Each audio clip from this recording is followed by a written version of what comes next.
Hello beautiful people, welcome back to my kitchen. Today's video I'll be sharing with you the A to Z of making a good Nigerian meat pie, starting with the juiciest, the most flavorful filling for your meat pie. This recipe works all the time and I do hope that you keep it safe and you try this one. Let's get started.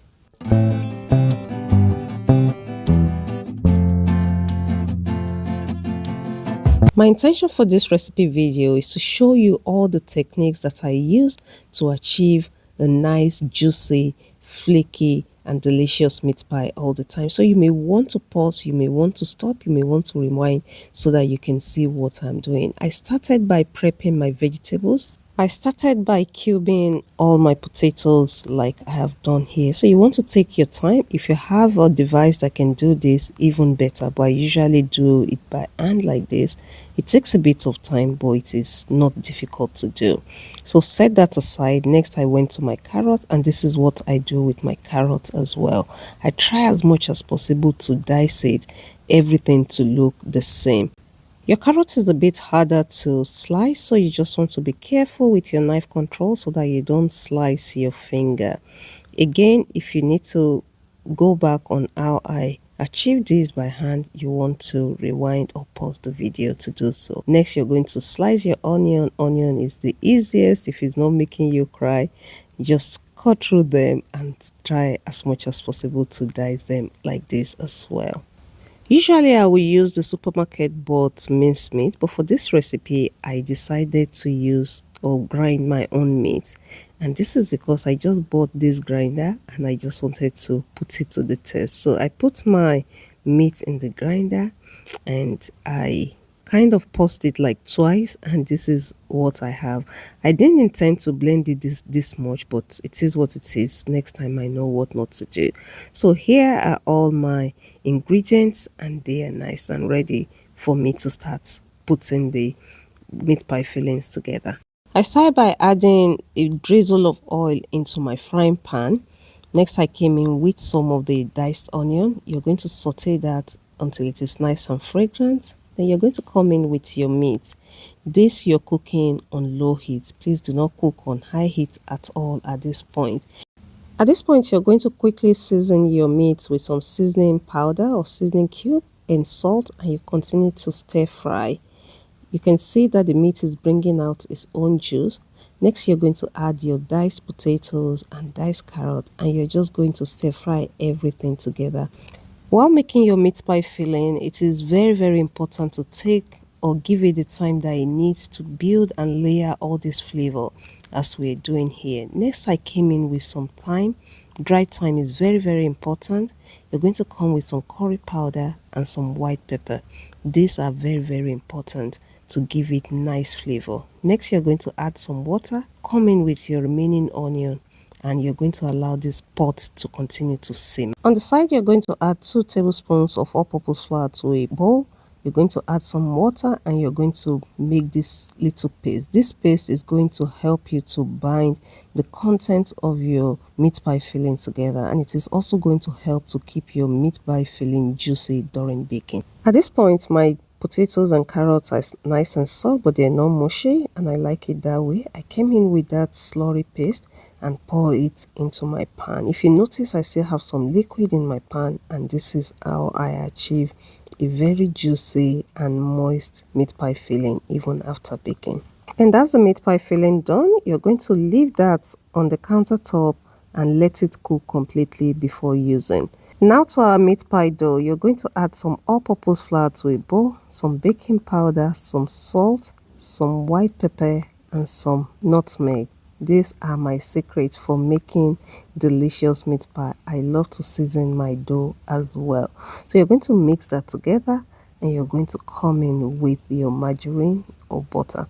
And you're going to go in with your hand and flake or crumble this butter into your flour. I'm going to be going ahead to do that. Do not worry, all the ingredients are listed in the description box with their measurements, which can be doubled or can be halved as well. You're going to go ahead with your fingers and you're going to crumble your butter into this flour. Do so until everything is well combined. Once that is done, I'm going to be prepping my liquid. I'm adding some milk into this bowl. This is just fresh milk, a bit of water, an egg, and one egg. And you're just going to beat everything together. This is the liquid that we're going to be using to mix our dough. You're going to pour that into your flour and butter mix, and you're going to mix it together to form a dough. You want to go in slowly because flours behave differently. In case your flour needs a bit more or a little less, just be aware while you're doing that. Once everything has come together, please do not knead your dough. Just mix everything until it is nicely combined. Cover it and put it in the fridge to chill for at least 30 minutes. And if you have watched up to this point, thank you so much for watching this video. Please do not forget to like, subscribe, and leave me a comment as well. God bless you. Now it is time to put our meat pie together. And if you look at our filling now, you see that it has thickened further. So this is where I want it to be. It is not dry. It is still nice and moist. So you're just going to roll your dough like normal. Just roll it out, not too thick, not too thin. And I do happen to have this meat pie cutter. I cut it and I fill it, and this does the job. Just press it together like this. This is a lifesaver. I enjoy using this tool. Very simple but effective. We're going to repeat the process until all your meat pies are shaped. If you don't have this meat pie cutter, you can always make use of a small bowl to do the cutting and use a fork to do the sealing, meaning that you cut with the bottom of a round bowl. After shaping with the bowl, you fill it with your filling and you fold it, and then you seal it with a fork. You just use the fork to press the edges together. After shaping my pie, I am going to be doing my egg wash, and I like to add a bit of water to loosen my egg up a little bit, or some milk sometimes, but today I'm doing the egg and water wash. So I've added a bit of water into my egg, and I'm just going to be brushing it over my pies. The egg wash is an important step because it helps to give your meat pie a nice finishing shiny top, and it also helps to set your crust while baking. So it is an important step that you want to take. Once you've done all the egg wash, you're going to bake your meat pie at 180 degrees. You're going to bake between 30 to 35 minutes, but keep an eye because oven temperatures do differ. After baking for about 35 minutes, this is what I have. My meat pies are nice and ready. My home is smelling amazing. My family members are gathering around to have a piece of this deliciousness. And there you have it. I hope you have enjoyed watching today's video. I hope you have picked up one or two things that you incorporate the next time you make meat pie. Or I do hope you even try this if you haven't tried making Nigerian meat pies before. Let me know what you think in the comment section, and I'll see you in the next one. Thanks for watching.